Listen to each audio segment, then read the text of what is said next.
Hello friends, welcome to pro talent and I am Nitin Parmar. दोस्तों, हम बात करने वाले हैं रीडिंग कॉम्प्रिहेंशन के साथ साथ लॉजिकल रीजनिंग, ठीक है, और किस तरीके से जो रीजनिंग के अलग अलग तरीके के स्टेटमेंट्स हैं वो हमारे सामने आते हैं, है ना। ठीक है, सो मैं आपके सामने एक डिडक्टिव रीजनिंग के कुछ क्वेश्चंस लेकर आया हूँ जिसकी वजह से आपको पता चलेगा कि हम इन्फरेंस कैसे ड्रॉ करते हैं। इन्फ्रेंस ड्रॉ करने के लिए आपके पास अलग अलग टूल होने चाहिए। सबसे पहला tool, that is you should know vocab, you should know the meaning of a sentence, that is number one.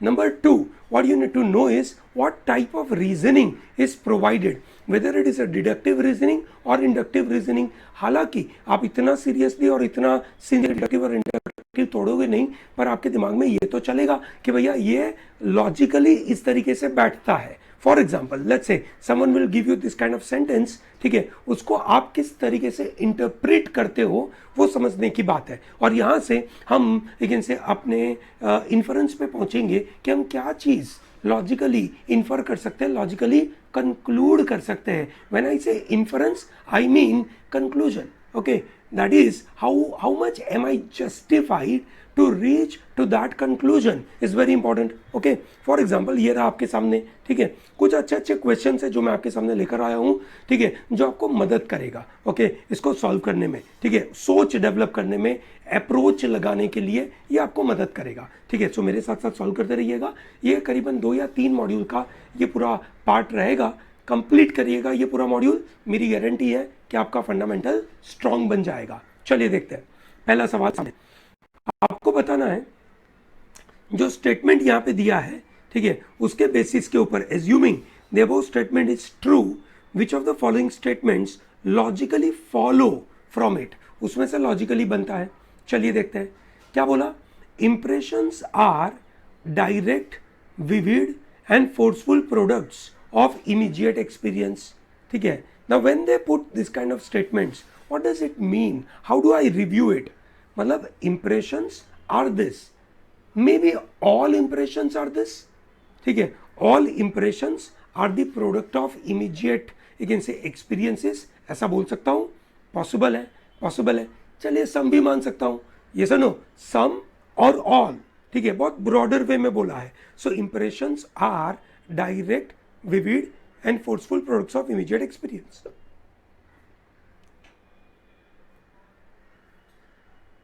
While ideas are merely feeble copies of this original impression। yes or no, मतलब ideas are feeble copies of this original impression।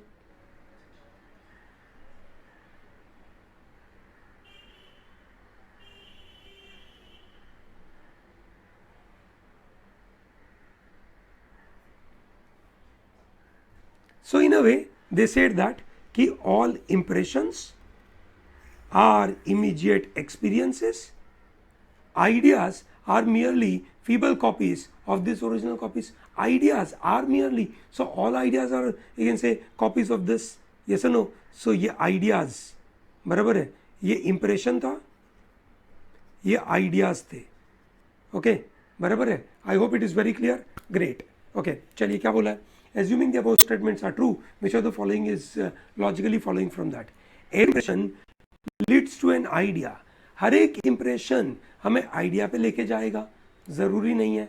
Impression की वजह से experience आएगा, idea are copies of this original impressions. Yes और no, बराबर है, ठीक है। Oh oh oh oh sorry sorry, ideas are copies of this original impression, मतलब all ideas। okay, so that means अब इनका क्या आंसर होना चाहिए, इनका गणित ये होना चाहिए कि भैया all ideas lead to impression। yes or no, यहाँ पे क्या यूज हुआ है, all impression lead to idea, जो गलत है। समझ आ रहा है, देखो एक नॉर्मल सा सेंटेंस था, उस नॉर्मल से सेंटेंस को मैंने लॉजिकली कनेक्ट करने की कोशिश करी so that I can infer something from it. Ideas must follow an antecedent impression. ठीक है, दैट मीन्स कि भैया मैं जो इंप्रेशन के बारे में बात कर रहा हूं, ठीक है, तो idea must follow antecedent impression, मतलब इंप्रेशन के बाद आइडिया आएगा, which means all ideas are impression but impression are not ideas. So this may be right, yes और नो? चलिए देखते हैं। Number 3, the colour of 2011 jet test booklet right in front of a candidate is an impression to her. जो physical चीज़ें है, ठीक है, वो उसकी इम्प्रेशन है, यस और no?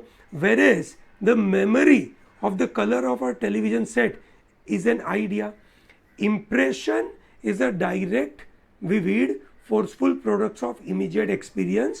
Okay, so this is really possible. While ideas are merely feeble copies of this original impression. यहाँ पे टेलीविजन के बारे में बात हो गई, ये सुनो, यहाँ पे बुकलेट के बारे में बात हो गई, उन दोनों के बीच में कोई कनेक्शन बैठा नहीं। अगर इन्होंने बोला होता कि घर जाकर उस बंदे ने उसके ऊपर से क्वेश्चन याद करने की कोशिश करी होती तो शायद बन सकता था। सो दिस इज नॉट अप्रोप्रिएट। बात समझ में आ रही है आपको? ठीक है दोस्तों, ये बहुत इंपॉर्टेंट सा लॉजिक यहाँ पे डेवलप हो रहा है कि हम किस तरीके से ये पूरा लॉजिक डेवलप कर रहे हैं। हम ये बोल रहे हैं कि सम और all impressions are connected to experiences while all ideas are impression, that means ideas are experiences। चलेगा, yes or no? चलिए देखते हैं अगला number. if one was interested in the original idea of color of television set, then one needs to understand the impression from which this idea was derived, which means ये impression कहाँ से आई? experience से आई, experience से impression आया, impression से idea आया, ठीक है। so that means 4 is pretty good। समझ आ रहा है? आपको इन्फरेंस देना है, आप इन्फर कर सकते हो 2 and 4। Answer would be 3rd। Okay, I hope this is very crucial, you are understand this.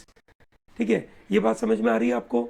अगर आप ये समझने के काबिल हो रहे हैं तो मेरा मानना है कि आप जैसे जैसे आगे बढ़ेंगे, ठीक है, कोई भी तरीके का हैवी रीजनिंग आएगा आप कर पाएंगे। ये पहला क्वेश्चन था, थोड़ा भारी हो सकता है, but let's go and try and solve number 2।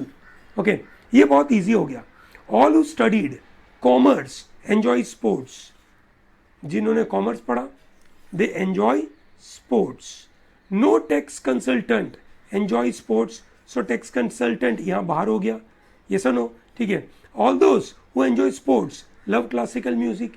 जो लोग स्पोर्ट्स एंजॉय करते हैं उनको क्लासिकल म्यूजिक पसंद है, ठीक है। सो क्लासिकल म्यूजिक ऐसा भी हो सकता है, या क्लासिकल म्यूजिक को अगर मुझे बनाना है so I can even make something like this as well. So I have both possibilities, ये सुनो, ये बहुत स्ट्रेट फॉरवर्ड है। ये तो pure you can say syllogism से कर पाएंगे। If the above statements are true, which one of the following must also be true. पहला बोलता है no one who enjoys classical music is a tax consultant by profession. No one who enjoys classical music is a tax consultant by profession। ये गलत बात हो जाएगा। There is a possibility कि वो हो सकते हैं। Every tax consultant enjoy classical music, ये भी ज़रूरी नहीं है, ना भी हो। ये सुनो, आप देखिए ना, ये वाले केस में नहीं है। I develop 2 cases। No tax consultant enjoy classical music, कोई श्योरिटी नहीं है ये भैया, ये तो एंजॉय करते ही करते हैं। No tax consultant studied commerce, बिल्कुल सही बात है। टैक्स कंसल्टेंट ने कॉमर्स स्टडी नहीं किया होगा, ये सही है। No one who studied commerce enjoy classical music. भैया सबको क्लासिकल म्यूजिक पसंद है क्योंकि वो लोग तो स्पोर्ट्स पसंद वाले लोग हैं, तो आंसर क्या हो गया? 4। क्लियर है? समझ आ रहा है? हम क्या सीख रहे हैं? Deductive reasoning. मैं आपको सब सिखाऊंगा दोस्तों, inductive. Deductive reasoning will lead to what? ठीक है, if all premises are true, your conclusion cannot go wrong, which means even in one single case आपका conclusion गलत हो जाए based on the premises, तो वो conclusion valid नहीं है। आपको उसको discard कर देना है, उसको निकाल देना है। समझ रहे हो बात को? I hope it is very clear to everyone। Very good। चलिए चलते हैं नंबर 3 पे चलते हैं, ठीक है। The 2001 census showed a sharp fall in the literacy rate compared to 1991 और ये 2001 में सेंसस ने लिटरेसी में शार्प फॉल दिखाया। But N increase in the literacy rate by 2006 suggest that between 91 and 2006 India progressed in terms of literacy rate. Okay, 2001 के census ने literacy rate में sharp fall दिखाया। 91 से लेकर 2001 में लिटरेसी रेट बहुत नीचे चला गया, ठीक है। बट 2006 में ये वापस बढ़ गया, ठीक है, लिटरेसी रेट बढ़ गया, मतलब जितने लोगों को आप लिटरेट कर पाए वो नंबर 91 से 2001 में तो कम हो गया, पर 2001 से 2006 में वो बढ़ गया। ये सुनो, सो दैट मीन्स हम ये बोल सकते हैं that between 91 and 2006 India progressed in terms of literacy rate. ठीक है, अगर हमें ये बोलना है कि 91 से 2006 के बीच में ये प्रोग्रेस किया, तो 91 का जो रेट होगा और ये जिस रेट पे बढ़ा, उन दोनों में फ़र्क होना चाहिए। ये कम होना चाहिए और ये ज़्यादा होना चाहिए। For example, this might have started at 100, this might have fallen to 80, now this should be at least above 100। Yes और नो, तभी तो मैं ये कंक्लूड करूंगा। Yes or no? Great. Which of the following if true? Best refutes the argument. Argument क्या है?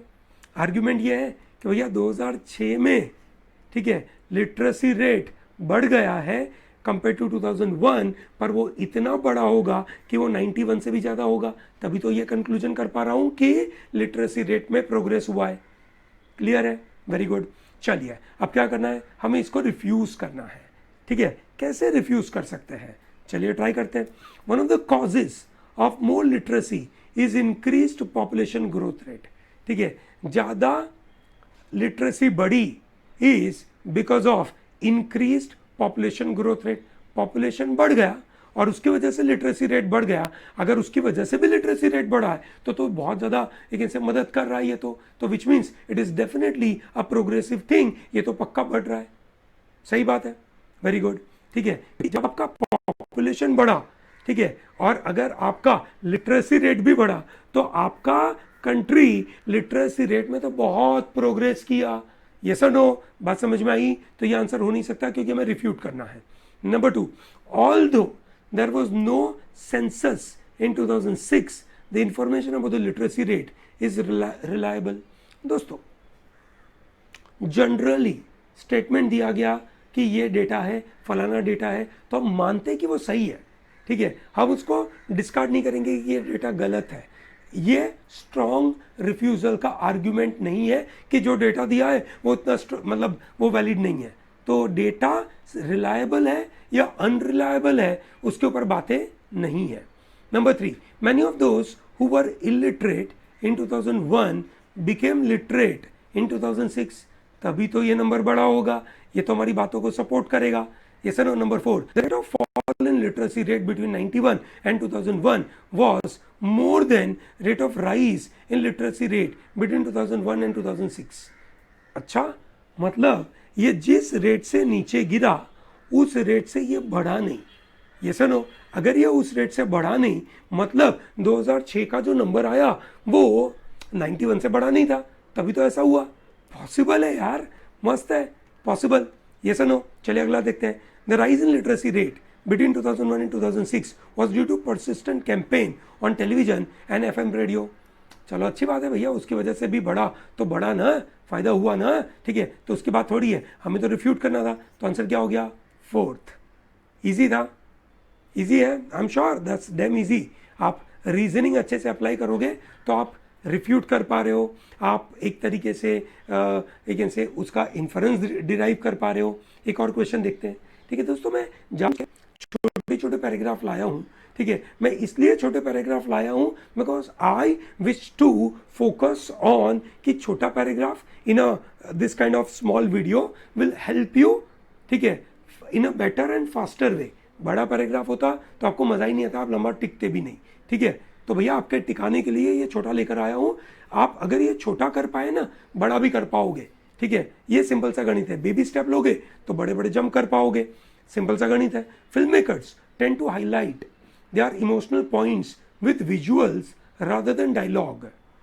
आंखों में आंसू, अच्छे से एक्सप्रेशन। ठीक है भैया, रिसेंटली हमारे ट्रेजेडी किंग की भी डेथ हो गई ना। ठीक है, दिलीप कुमार जी जो ट्रेजेडी किंग माने जाते थे, कोई भी ऐसा ट्रेजेडी का सीन वो बहुत अच्छी तरीके से मैथोडिकल एक्टर कर पाते थे। तो भैया उनकी आत्मा को शांति दे।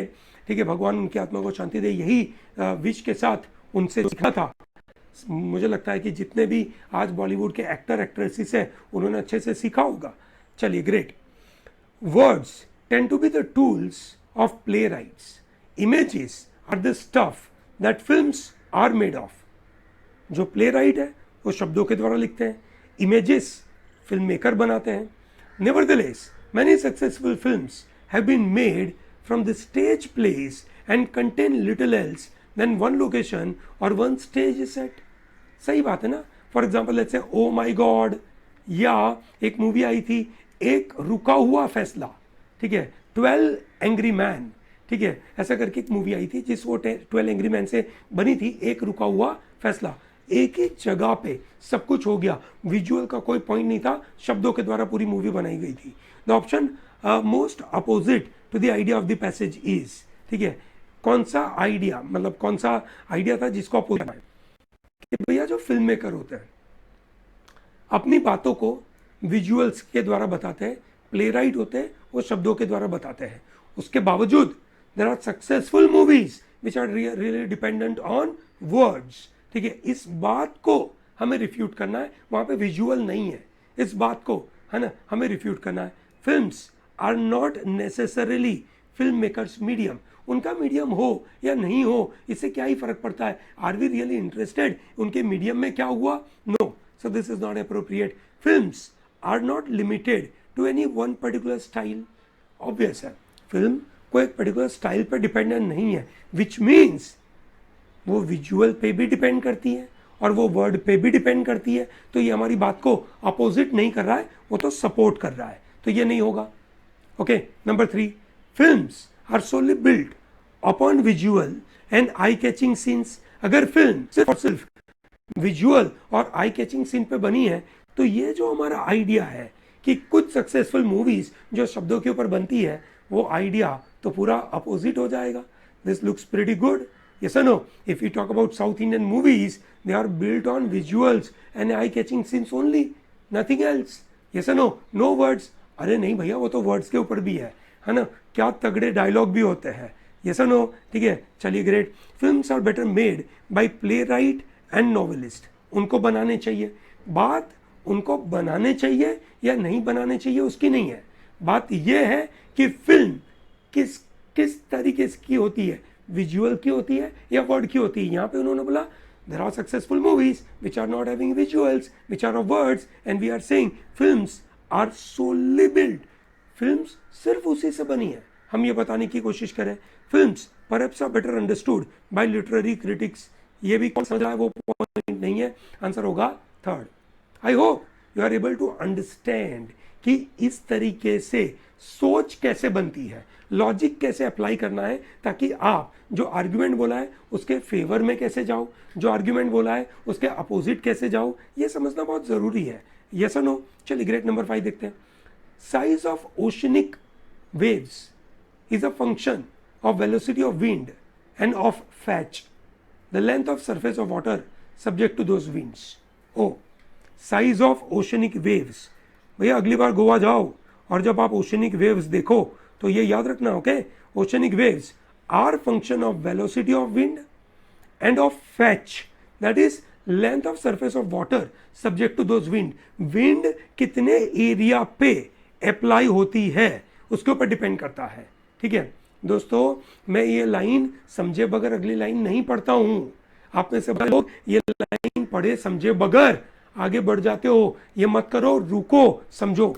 The average impact of waves against a coastline is function of size of the wave.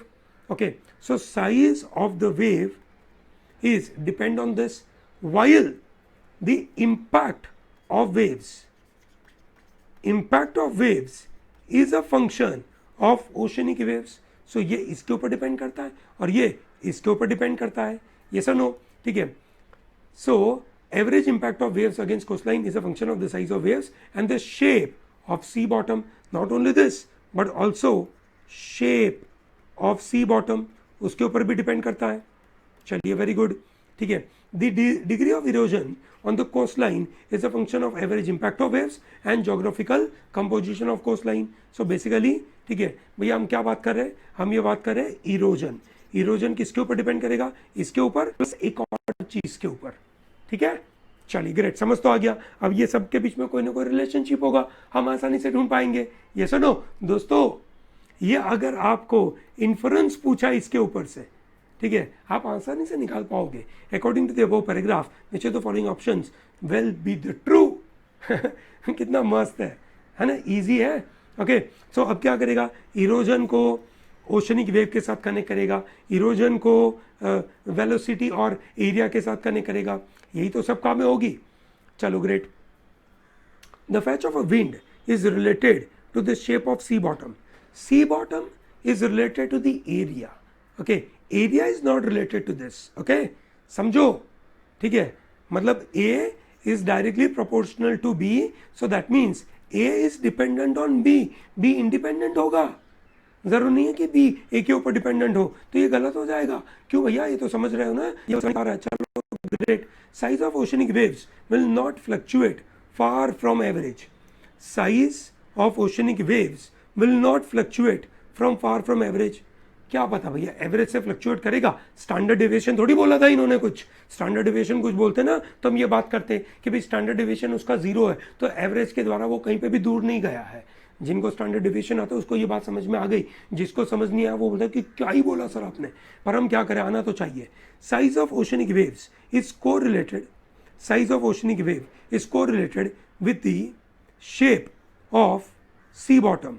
ना भैया, शेप ऑफ सी बॉटम और ओशनिक वेव का साइज के ऊपर डिपेंड करता है इम्पैक्ट ऑफ वेव। ये दोनों इंडिपेंडेंट पैरामीटर है, so I don't think this is appropriate. Degree of erosion on a coast line is not related with the velocity of wind. Degree of erosion on a coast line is not related to erosion is dependent on the impact is dependent on the size is dependent on the velocity, therefore erosion is dependent on the velocity. So this is right, है ना, बराबर है। तो मतलब it is dependent on it, गलत बोला इन्होंने। Degree of erosion of coastline is related to the shape of sea bottom. सही बात है ना, सिंपल सा गणित है। आपको ये कनेक्शन बैठा कि नहीं बैठा, बहुत इजी है। I am sure you are able to get this idea. चलिए now we go for inductive reasoning. दोस्तों inductive reasoning is very crucial, क्योंकि इंडक्टिव रीजनिंग के बेसिस के ऊपर आप कुछ चीजें जज कर पाते हैं। क्या बोला, choose the appropriate option after reading the following statements. ठीक है, क्या करना है भाई, स्टेटमेंट 1 और 2 can be induced from something. So what is inductive reasoning? दोस्तों इंडक्टिव रीजनिंग होती है फ्रॉम स्पेसिफिक टू जनरल। दोस्तों अगर आपको इंडक्टिव रीजनिंग का पूरा आइडिया नहीं हो, ठीक है, तो please go through my logical reasoning के शुरुआत के videos, you will get complete idea about it. Okay, I don't have enough time to explain to you what is the idea of specific to general. ठीक है, तो वो मैं आपको बता नहीं रहा हूँ, पर आप जरूर देखिएगा उन वीडियोस को। चलिए आते हैं। Whether due to haste or design, the new laws are marked by vagueness, leaving officials all down the organization's bureaucratic chain great latitude in enforcing them. उनको क्योंकि इतना वेग है, उतना ज़्यादा यू कैन से वेग है बाय डिज़ाइन या बाय हेस्ट, जल्दबाजी में कर दिया या बाय डिज़ाइन जानबूझ के, ठीक है, लैंग्वेज का उस तरीके का प्रयोग किया, है ना, कुछ शब्द नहीं डाले, कुछ भी किया हो सकता है जिसकी वजह से इट हैज़ बिकम वेग, ताकि उसको किस तरीके से इम्प्लीमेंट करना वो उनके हाथ में दारोमदार है। The opacity of language leaves the law open to manipulation on political ground. Yes और नो भाई, लैंग्वेज की ओपेसिटी की वजह से वो लॉ का मैनिपुलेशन पॉसिबल है। यस और no, this is very interesting. So दोस्तों ये न्यू लॉ के बारे में बात हो रही है, स्पेसिफिक पॉइंट है, उसकी वजह से इन्होंने जनरलाइज कर दिया कि भैया जो लैंग्वेज की ओपेसिटी होती है ना, जिसकी वजह से ये प्रॉब्लम हो रहा है, लैंग्वेज की ओपेसिटी से ये प्रॉब्लम हो रहा है। यस और no, so that means specific से ये इंड्यूस किया जा सकता है। Statement 2 can be induced from statement number 1, बिल्कुल पॉसिबल है, बिल्कुल पॉसिबल है। चलिए ट्राई करते हैं नंबर 2, देखते हैं। 3 स्टेटमेंट है, 3 में से इन्होंने बोला कि कौन सा किस पे से इंड्यूस होगा। चलिए देखते हैं, ठीक है। If there is any endeavour whose fruits should be freely available, that endeavour is surely publicly financed science. ठीक है भाई, कोई भी एफर्ट जिसके फ्रूट्स, है ना, शुड बी फ्रीली अवेलेबल, जैसे प्रोटोलैंड के वीडियोस फ्रीली अवेलेबल है भैया, एंजॉय करिए, ठीक है, then that endeavour should be publicly finance. अरे ये आइडिया तो मैंने सोचा ही नहीं कि आप लोगों को फंड करना चाहिए, चलिए कोई नहीं, बाद में बात करते हैं उसके बारे में। पब्लिकली फाइनेंस्ड मतलब आपके टैक्स से पैसा मिलना चाहिए, जो बहुत ज़रूरी है। भैया पैसा प्रो टैलेंट को कहीं से मिलता नहीं है भैया, है ना, ठीक है। अपने बलबूते पे प्रो टैलेंट ये सब चला रहा है, ठीक है, सब अपने ही पैसे पे काम हो रहा है, ठीक है।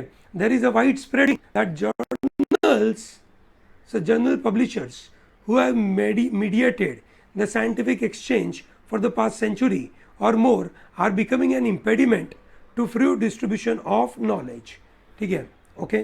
सो एक वाइड स्प्रेड फीलिंग आ रही है कि जो जर्नल पब्लिशर्स होते हैं, ठीक है, who mediated the scientific exchange for the past century, ठीक है, ओके, पिछली सेंचुरी में they mediated scientific exchange they are और more are becoming an impediment to free distribution, मतलब वही लोग आज रुकावट पैदा कर रहे हैं, ठीक है, फ्री डिस्ट्रीब्यूशन ऑफ नॉलेज का। पास्ट में तो ये लोग मानते थे। Internet revolution is happening making knowledge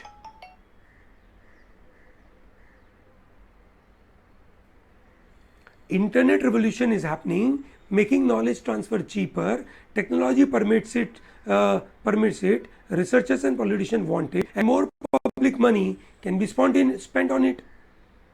मतलब 1 और 3 में कोई कनेक्शन तो दिख रहा है, ये सुनो, चलिए देखते हैं। Statement 2 definitely illustrates number 1। भाई स्टेटमेंट 2 1 का कोई इलस्ट्रेशन, कोई एक्सप्लेनेशन है क्या? ज़रा भी नहीं है। स्टेटमेंट 2 ये बोलता है कि भैया ये लोग रुकावट पैदा करें, तो ये तो आंसर होगा नहीं। Statement 3 is a facilitating condition for statement number 1, ठीक है। स्टेटमेंट नंबर 1 बनने के लिए ये एक तरीके की कंडीशन है कि भैया ये रिवोल्यूशन हो रहा है और ये पब्लिक के पैसे वहाँ पे लगाने चाहिए और इसकी वजह से ऐसा होना चाहिए, पॉसिबल है। Statement 3 states a condition under which statement 1 would be invalid. ना भैया वो तो वैलिड हो जाएगा, ये सुनो, इस सिचुएशन में तो 1 तो वैलिड है ना कि भैया लोगों को अगर फ्री में मिल रहा है तो लोगों को उसका कहीं ना कहीं पैसा तो देना चाहिए। Statement 2 can B deduced from statement 3, कोई डिड्यूस नहीं किया जा सकता है। स्टेटमेंट 2 पता नहीं क्या ही बात कर रहा है। 1 2 3 आर नेसेसरली इंडिपेंडेंट, ना जी, आंसर होना चाहिए नंबर 2, ठीक है। याद करिए, ये लॉजिकल रीजनिंग के अंदर मैंने आपको आर्ग्यूमेंट को एक्सप्लिकेट कैसे करना था, एक्सप्लिकेटिंग आर्ग्यूमेंट सिखाया था, उसकी ये प्रैक्टिस हो रही है भैया। ये सुनो, जो समझदार लोग हैं ऐसी प्रैक्टिस से अपने नॉलेज की, अपनी लॉजिकल रीजनिंग की कैपेबिलिटी को और आगे बढ़ा देते हैं। ये सुनो, जब वो एग्जाम देते हैं तब ये जब सेंटेंस दिए जाते हैं तो उनको पता चलता है कि ये जो पॉइंट है ना वो मतलब ये 1 और 3 के साथ कोई कनेक्शन नहीं है, बट 3 1 के साथ कनेक्टेड है, ऐसा उनको पता चलता है और वो बहुत मेहनत से आगे बढ़ जाते हैं। ये सुनो, चलिए वापस देखते हैं उसी तरीके से कि क्या कौन सा डिपेंडेंट है और कौन सा डिपेंडेंट नहीं है। ये सुनो, ये समझने की कोशिश है, चलिए देखते हैं, ठीक है। Choose the most appropriate option after reading the following statements. Business schools are ideally position to point when an action that provides a benefit for an individual comes at a cost to society, but in reality they rarely bother. Oh, business schools are ideally positioned to point out when an action that provides a benefit for an individuals come at a cost to a society, okay? तो वो बहुत अच्छी तरीके से position है ये बात समझाने के लिए कि अगर लोगों को बेनिफिट होता है, ठीक है, किसी एक बंदे को बेनिफिट होता है, that is at the cost of a society, but in reality they rarely bother. कौन बॉदर नहीं करता है? Business schools do not bother about this idea, ठीक है। चलो number 1। Number 2, it is part of the malaise that has befallen the political debate on capitalism, which has been taken over by the special interest and the people who have no faith in the real market based system. So there is a malaise, एक तरीके की कोई से परेशानियां, दिक्कतें, ठीक है, follow the political debate on capitalism, ठीक है, तो उसके बारे में बात हो रही है। When the government favor private sector, it is all too often by being pro-business rather than pro-market, meaning that favorable conditions are provided to particular institutions rather than to institutions broadly. So they are giving benefit to Adani and Ambani, ठीक है, भाई सभी लोगों को नहीं मिल रहा benefit, ये बात हो रही है, ठीक है। ये बात हो रही है कुछ लोगों को फेवर करने के बारे में, ये सुनो, ठीक है। ये बात हो रही है फेवरेटिज्म, ये क्रॉनिक कैपिटलिज्म,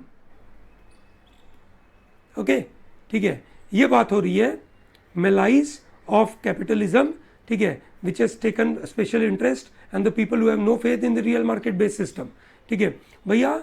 ये बात हो रही है सोशलिज्म वाले लोग जिनको मार्केट बेस्ड सिस्टम में कोई इंटरेस्ट नहीं है, ठीक है। और बिजनेस स्कूल का जो बात हुआ, ठीक है, वो तो अपना इंडिविजुअलिस्टिक कोई विचार है, ओके इसका तो कोई गणित ही नहीं है, मतलब ये सब होना चाहिए, कोई कनेक्शन नहीं है, कोई डिपेंडेंसी नहीं है एक दूसरे के ऊपर। I hope it is very clear to everyone, सबको बात समझ में आ रही है, वेरी गुड। चलिए आगे बढ़ते हैं। Number 9, when income tax rates are reduced there is an increase in taxable income. Income tax rates are increased, there is increase in income. An increase in the taxable income results in increase in total income tax revenues for the government, और government को revenue बढ़ेगा। Which of the following is analogous to the argument above in terms of logical feature, ठीक है, exactly ऐसा ही logical feature होना चाहिए, analogy आपको बतानी है। ये sir no, I hope it is very clear to everyone, सबको बात समझ में आ रही है? Is that very comfortable for everyone? Great. If the city municipal corporation increases tax on the property percentage, it will raise tax revenue which can be used for the garbage. पैसा कहाँ पे यूज होगा उसके बारे में बात नहीं है, पैसा बढ़ रहा है। The leader of opposition at the parliament argued that the restrictions on the import of Chinese manufacturing products will increase the sales of Indian manufacturing. एक जगह पे restriction, दूसरी जगह पे increase, कोई connection नहीं है। An advertisement using more than 25 words of text will not be read, and when the advertisement is not read, product is not sold. Advertisement नहीं पढ़ी, product बिकेगी नहीं। Therefore, fewer words on advertisement has more effective it will be on promoting the product. Possible है, possible है। क्यों? Income tax का rate बढ़ेगा, taxable income बढ़ेगी, टैक्सेबल इनकम बढ़ेगी तो गवर्नमेंट का रेवेन्यू बढ़ेगा। एडवर्टीजमेंट 25 वर्ड से कम होगी तो वो पढ़ी जाएगी, जब उसको पढ़ेंगे तो प्रोडक्ट बिकेगी, तो अगर फर्स्ट है तो प्रोडक्ट बिकेगी। सही बात है। Balance of payment of a country will not improve if country reduces it's imports and increases exports. ये तो कितना पंगा हो गया कोई चीज़ कम, कोई चीज़ ज़्यादा, कनेक्शन नहीं है। Citizens earning more than 15 lakh rupees per annum पे at an increased tax rate of 40%. Citizens earning less than 1 lakh rupees can be exempted from paying income tax without decreasing revenues of the income tax department. कोई connection नहीं है, कोई connection नहीं है दूर दूर तक। आंसर हो गया थर्ड। समझ आया? एनालॉजी समझ में आई? Very good. चलिए एक और करते हैं, आज के दिन का ये लास्ट है, इसके बाद अगला सेशन देखिएगा। According to McNeil, a Brahmin priest was expected to be able to recite at least one of the Vedas.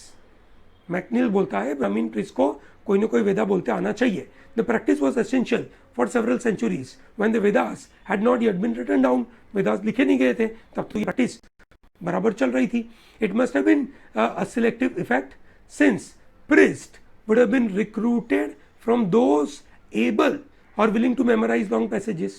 ठीक है, तो भैया ये सिलेक्टिव इफेक्ट होगी उसकी, क्योंकि वही लोग होंगे ना जिसको खुद ही या तो याद करना है या उसकी कैपेबिलिटी होगी।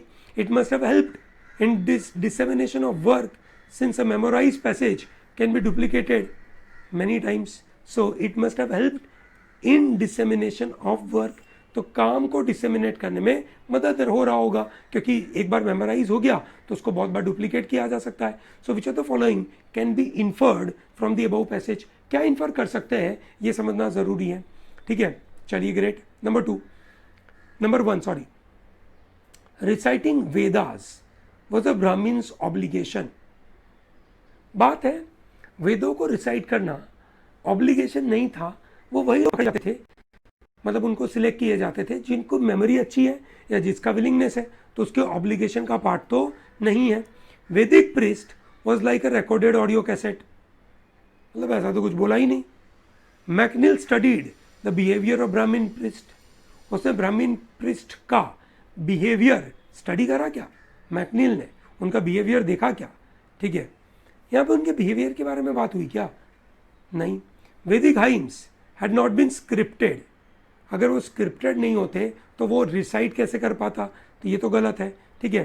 तो अब ये मेरे को लग रहा है कि 3 होना चाहिए। क्यों? McNeil study the behaviour of Brahmin priest, कुछ तो लोगों ने बोला ऑडियो कैसे तो कोई कनेक्शन ही नहीं है। रुको भैया, ऐसे सवालों में ध्यान देना चाहिए, ठीक है। It must have helped in dissemination of work since a memorise passage can be duplicated many times. Audio cassette जितनी बजाओ उतनी बार रिपीट करेगा, और रिपीटेशन की बात है।